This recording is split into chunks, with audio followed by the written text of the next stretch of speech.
Everyone thought I didn't remember, but I remembered everything, especially who pushed me down those stairs. The sound of the hardwood against my back, the cold edge of the railing as it caught my ribs, the flash of his face just before I hit the floor, blank, unbothered, unblinking.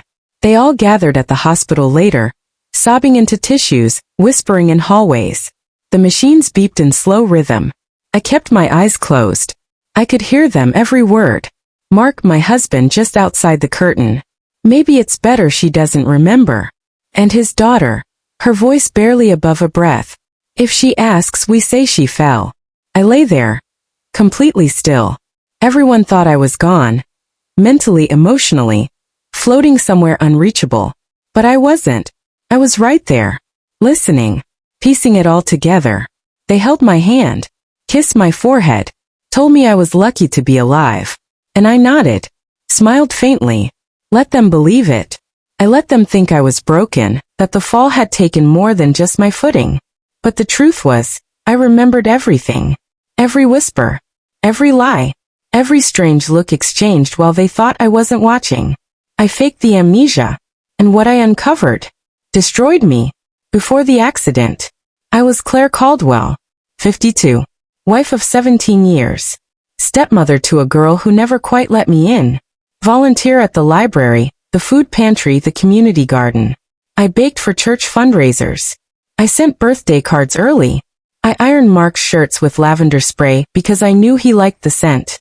I was the kind of woman people said was solid, reliable, steady, the background hum of a household that kept everything functioning. I had sold my small business 10 years ago to help Mark expand his. He needed capital. I offered mine without a second thought.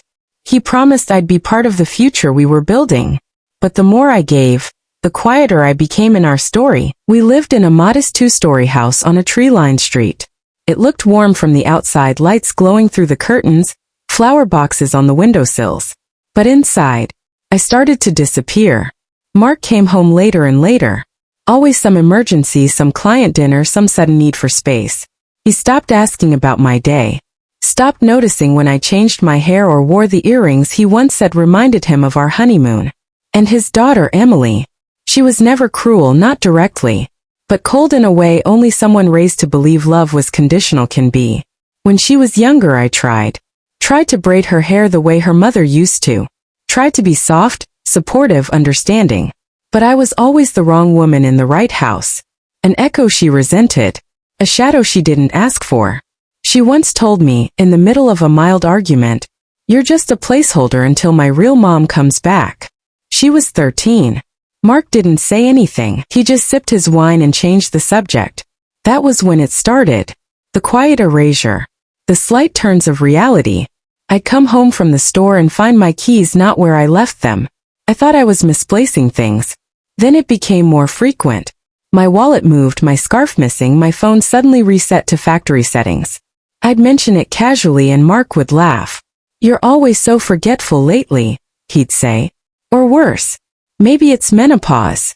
I told myself it was nothing. Told myself not to be paranoid. Until one night, I woke up to faint whispers in the hallway.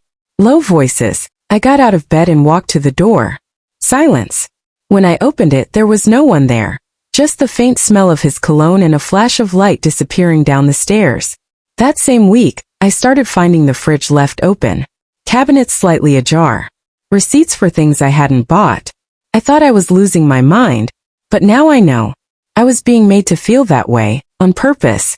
Because the slowest betrayals aren't loud. They don't break things. They move them just enough to make you question yourself. And I did. Right up until the night I hit the floor. I remember the sound first. A sharp crack, bone against wood, head against railing. Then nothing. Then everything. The cold rushed into my spine as I hit the floor at the base of the stairs. I couldn't speak. Couldn't move. Only a flicker of breath left my lungs. I wasn't alone. That part one no. Even if the memory fades around the edges, one thing remains. I didn't fall. I was pushed. But I couldn't prove it, not then. Because when I opened my eyes again, the world was sterile. White walls. A steady beep. 4 tubes. The smell of antiseptic. And the voices. Familiar. Close. Too close.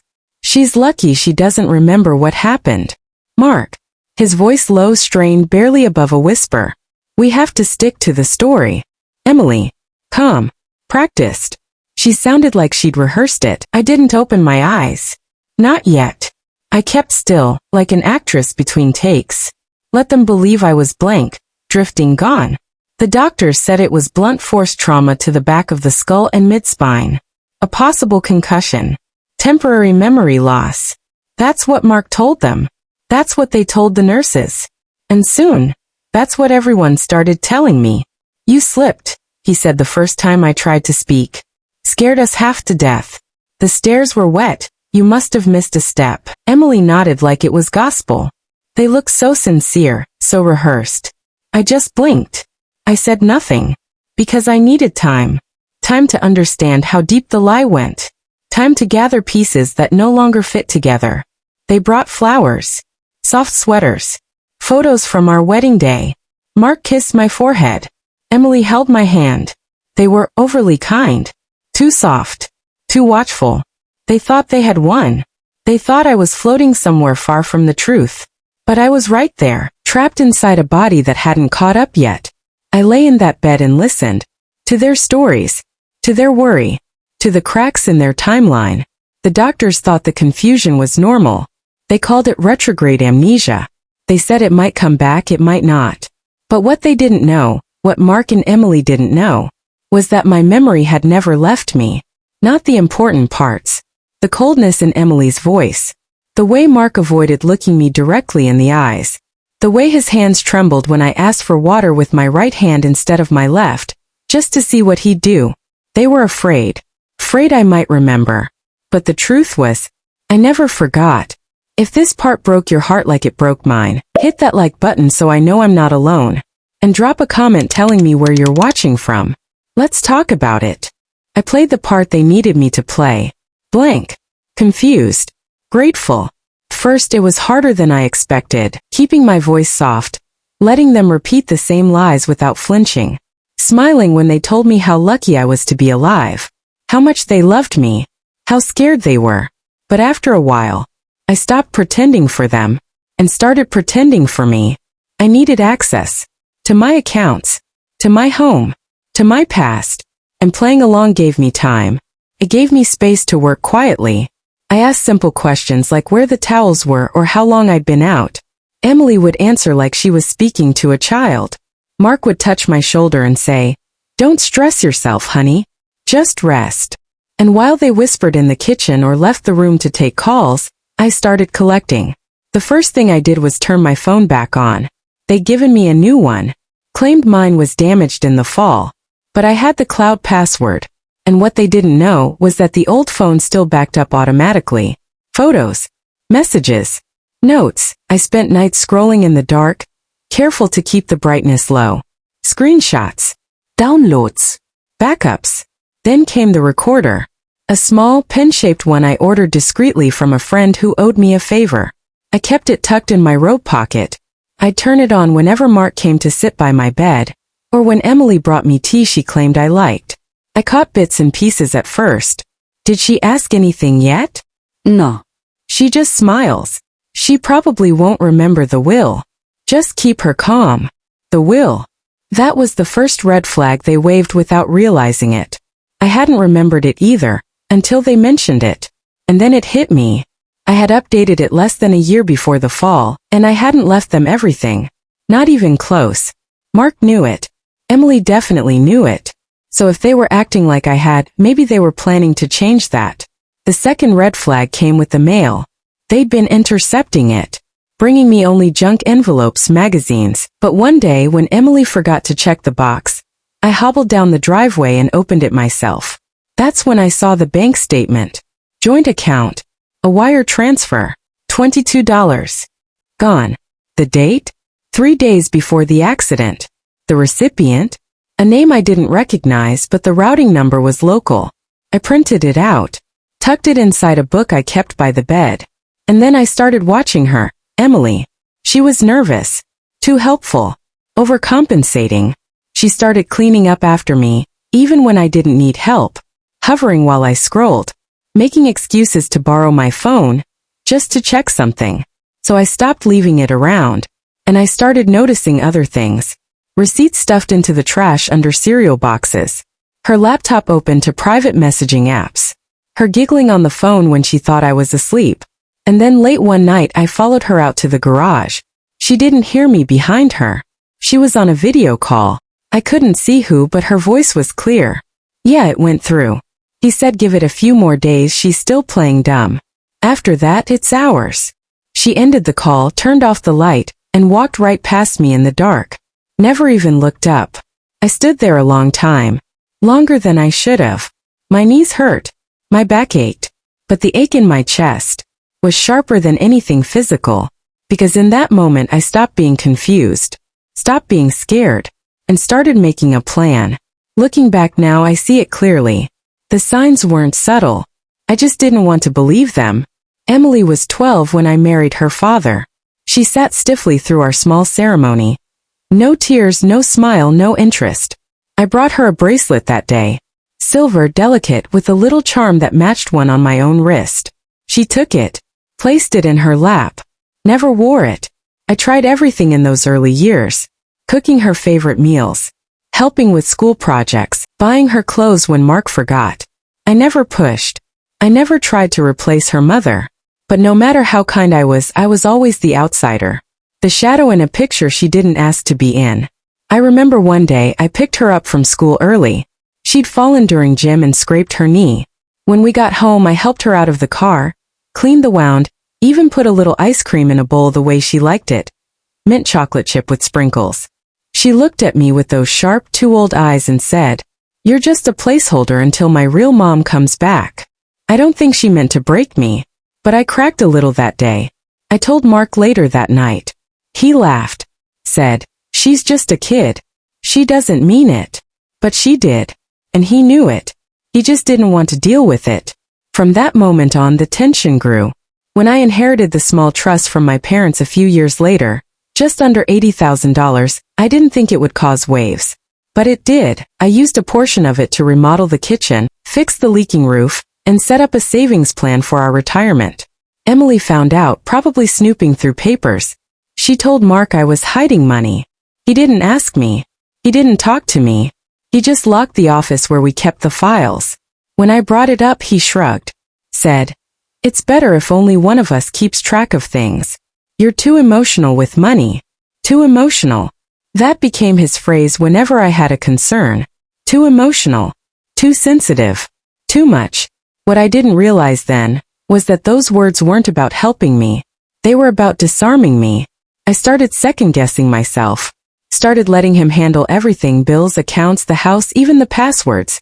And Emily? She grew into her father's habits. Cutting. Strategic. Calculating. By the time she was in college, I barely recognized the girl I once tried so hard to love. She spoke to me only when she needed something. Money. Help. A recommendation for a job she never intended to keep. I'd catch her watching me sometimes like she was waiting for me to slip. To fail. To disappear. And still, I stayed. Because I believed families work through things. Because I thought love was supposed to be unconditional. But some people love you only when it's convenient. Only when it serves them. And when it doesn't, they begin to rewrite your story. Until even you forget who you used to be. There's a specific kind of silence that follows betrayal. It's not loud. It's not dramatic. It's still. So still it hums. That's what I felt the moment I opened my old email archive. I had been searching for a receipt. That's all. But a search term led to a folder I hadn't opened in years.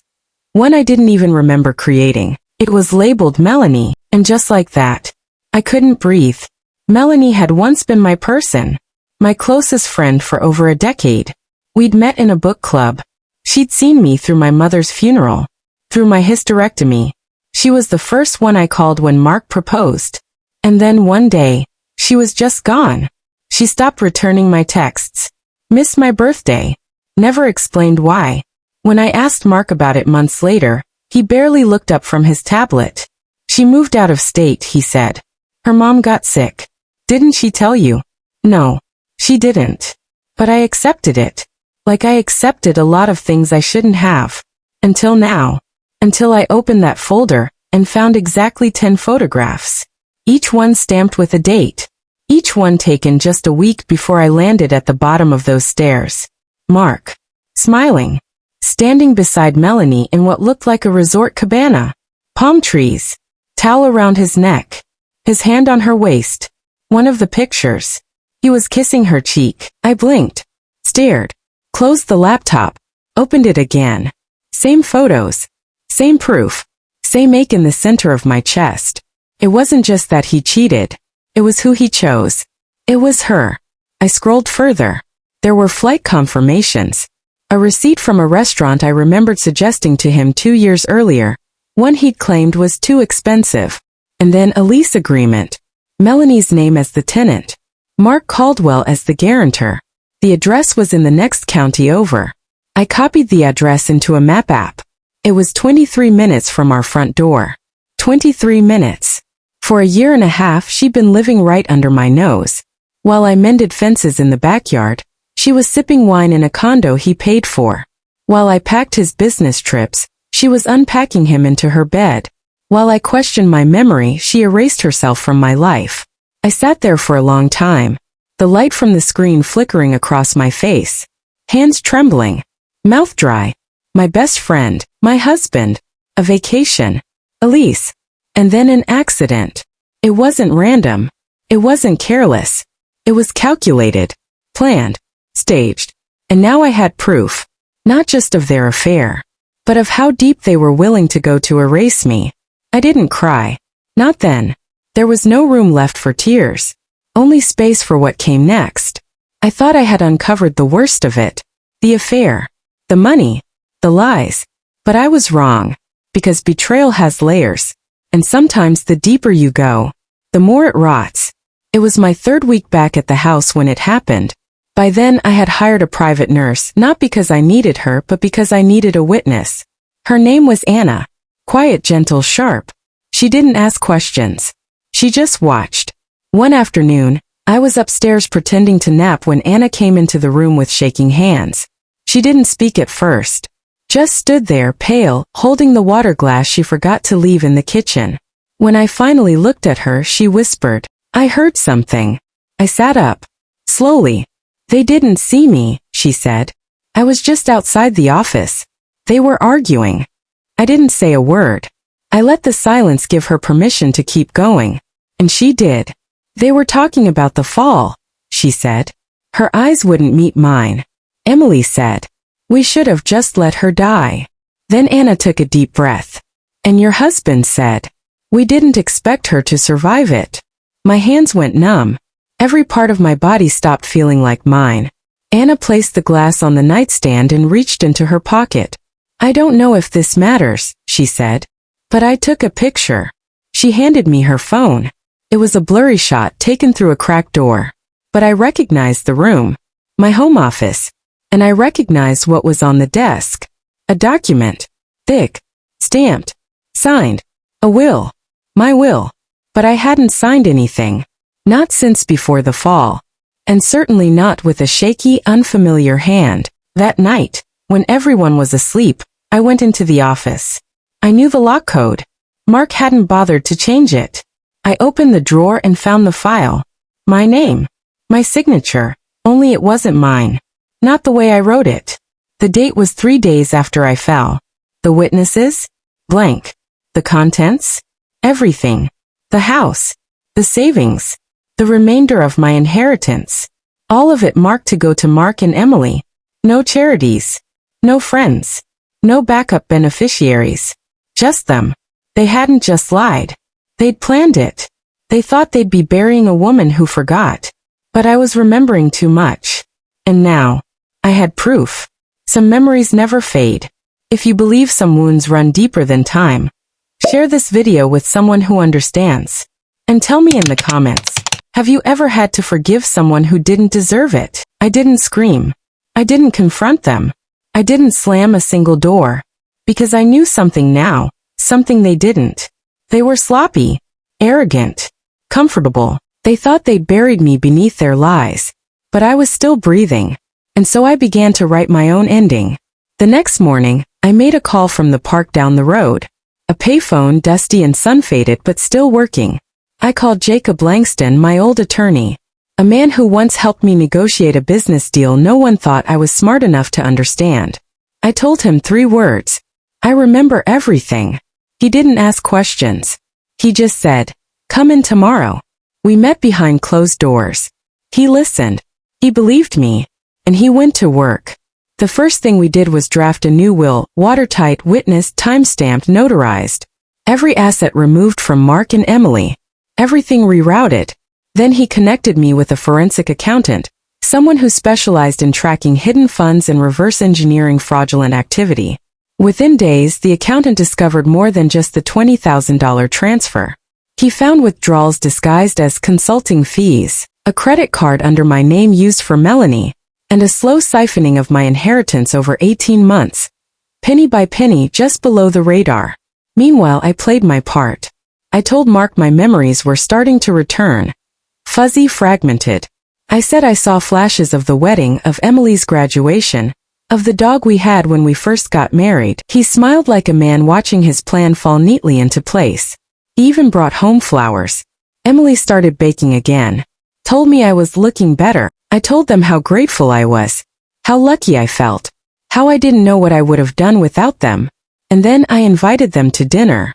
Just a small one. A thank you for everything they'd done. Candles, wine, roast chicken. I wore pearls. I laughed at their jokes. I even toasted to family. Emily cried. Mark looked like a man who'd won. But I already had surveillance footage hidden in the office. A recorder inside the lamp by the fireplace. Screenshots, backups, signed letters. They were sitting at a table built on a foundation of evidence. And I let them think they owned it all. Because revenge doesn't need to shout. Sometimes it just needs a chair. A smile. And a fork in the hand of a woman they thought they'd buried. Now this is where things change. If you're still watching, you're one of us. The ones who know that quiet women carry the loudest storms. Hit like, share this with someone who loves a good twist, and don't forget to subscribe for more real stories. I chose a Wednesday. It was a plain, ordinary day. No birthdays. No holidays. No anniversary they could twist into a guilt trip. Just a Wednesday. Jacob sent the invitations himself. An estate update, he called it. Said it was time to meet and go over some recent paperwork and long-term planning. Mark replied within minutes. Emily followed that night. The meeting was set for 3 p.m. His office. Conference room B. I arrived early. Hair curled. Cream blouse. Simple earrings. I let them seat me in the softest chair and poured myself a glass of water. I didn't need it. But the act of pouring felt steady. Mark walked in first. He looked smug, like he thought I was finally handing over control. He kissed my cheek and said, "I'm proud of you for getting through this." Emily trailed behind. All fake concern and sugary smiles. "I've been meaning to take you to that new spa," she whispered, like we were best friends again. I nodded. Didn't speak. Jacob waited until everyone was seated. He opened a folder, tapped a paper gently and began. "Before we go over the estate changes, Claire asked to share something with you." Mark's brows furrowed. Emily leaned forward. And that's when I reached into my purse and pressed play. The speaker was small, but the room was quiet. First came Emily's voice. "We should have just let her die." Then Mark's. "We didn't expect her to survive the fall." Silence. Jacob looked at them, expressionless. I looked too. Mark opened his mouth, but no words came out. Emily's hands trembled on the table. I stood slowly. My chair didn't creak. My hands didn't shake. I looked my husband in the eye, then his daughter, and I said, "I may have lied about forgetting, but you taught me exactly who you are." Then I turned to Jacob. "You know what to do." He nodded once. Mark's voice cracked. "Claire, let's talk about this privately," Emily whispered. "You don't have proof that holds in court." But Jacob was already sliding new folders across the table. Copies of forged signatures, bank transfers, surveillance logs. "You'll want to retain your own counsel," he said evenly. I walked out. I didn't slam the door. I didn't glance back. I stepped into the elevator like I was stepping into a new life.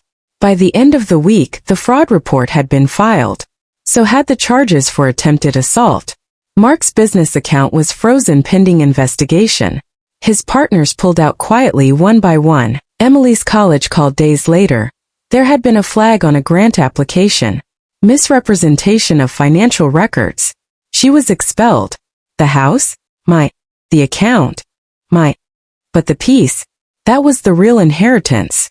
And for the first time in years I didn't feel like a guest in my own story. I felt like its author. The house was too big once they were gone. Too quiet. Too heavy with echoes that didn't belong to me anymore. So I sold it. I didn't tell anyone. No big announcements. No farewell party. I just packed a few boxes. Kept only what mattered. The wedding photo went in the trash. The china set I never liked went to Goodwill. Emily's childhood drawings. I burned. I bought a small cottage by the lake. 2 bedrooms. A screened porch. White curtains that danced when the wind passed through. Every morning, I made coffee in silence. Watched the sunlight spill across the water, like it had nothing to prove. Some days I still woke up stiff from the fall. My left hip clicked when I climbed the stairs. But I never complained. Pain reminded me I survived. I started volunteering twice a week at a women's shelter. They were women like me, smart, accomplished, blindsided. Not weak. Just worn. I listened more than I spoke. But when I did speak, I told them the truth. That the worst betrayal isn't being lied to. It's realizing they never loved you the way you loved them. And even then, you don't break. You rebuild. One afternoon, I got a letter, no return address. Just my name in slanted handwriting I hadn't seen in years. Melanie. The envelope was thin, 1 page folded in half. It read, Claire. I was manipulated too. He promised me a new life, said you didn't want him anymore. I believed him. I should have known better. I'll regret it for the rest of my life. I hope you're safe. I hope you're happy. I'm sorry. I read it once. Then again. I held it for a moment. Then fed it to the fire. Some apologies are too late. Some people don't get a reply. And some doors once closed should never be reopened. I didn't need her regret. I didn't need her guilt. What I needed I had already found. Space. Peace. And a version of myself that didn't shrink to fit someone else's comfort. I lost a family. But I found the truth. And I found me. I used to think memory was the most precious thing we had. That forgetting meant losing yourself piece by piece. But I was wrong. Because sometimes, forgetting is a choice. And remembering, that's survival. I remembered everything. Every glance they shared when they thought I wasn't looking. Every whisper behind closed doors. Every time I doubted myself and they let me. But more importantly, I remembered who I was before the fall. Before the lies. Before the silence. I was never weak. I was exhausted. I was never clueless. I was trusting. And I was never broken. Just bruised. So no. Amnesia didn't erase my memory. It revealed who was worth remembering. If this story moved you, if it made you angry, cry, or inspired you, leave a comment and tell me your thoughts. And hey, don't just subscribe, join our family. Turn on that bell so you never miss a story that needs to be told.